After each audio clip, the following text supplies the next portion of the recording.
வணக்கம். மக்கள் பக்கம் விளையாட்டுச் செய்திகளுக்காக நான் உங்கள் விஜய். அரையிறுதியில் இந்திய அணி அசத்தல். இனி விரிவான செய்திகள்.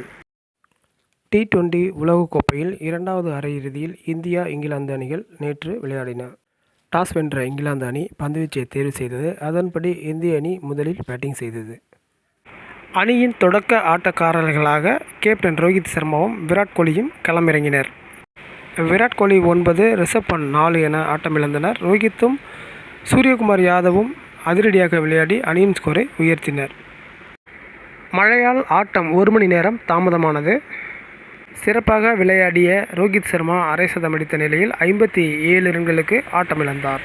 சூரியகுமார் யாதவ் 36 பந்துகளில் 47 ரன்கள் அடித்து ஆட்டமிழந்தார். கார்த்திக் பாண்டியா 23, அக்சர் பட்டேல் 10, சிவம் தூபே ரன் ஏதும் இல்லாமல் ஆட்டமிழந்தார். ஜடேஜா 17, ஹர்ஷ்தீப் சிங் 1 ரன்னுடனும் ஆட்டமிழக்காமல் களத்தில் இருந்தனர். இங்கிலாந்து அணி தரப்பில் ஜோர்டன் அதிகபட்சமாக 3 விக்கெட்களை கைப்பற்றினார். 20 ஓவர் முடிவில் 7 விக்கெட் இழப்புக்கு 171 ரன்கள் எடுத்தது இந்திய அணி.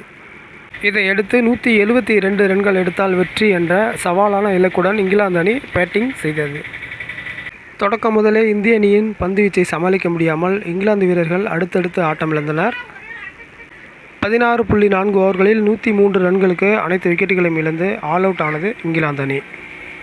இதன் மூலம் 68 ரன்கள் வித்தியாசத்தில் இந்திய அணி அபார வெற்றி பெற்றது. அத்துடன் இறுதிப் போட்டிக்கு முன்னேறி அசத்தியுள்ளது. இந்திய அணி தரப்பில் குல்தீப் யாதவ், அக்சர் பட்டேல் தலா 3 விக்கெட்டுகளை கைப்பற்றினர். ஆட்டநாயகன் விருது அக்சர் பட்டேலுக்கு வழங்கப்பட்டது. நாளை இரவு 8 மணிக்கு நடைபெறும் இறுதிப் போட்டியில் தென்னாப்பிரிக்க அணியை இந்திய அணி எதிர்கொள்கிறது.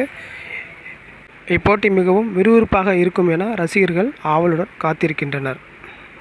இறுதிப் போட்டியில் எந்த அணி வெற்றி பெறும் என உங்கள் கருத்துக்களை கமெண்ட் பாக்ஸில் பதிவிடுங்கள். வீடியோ பிடிச்சா லைக் பண்ணுங்கள், ஷேர் பண்ணுங்கள், கமெண்ட் பண்ணுங்கள். நன்றி, வணக்கம்.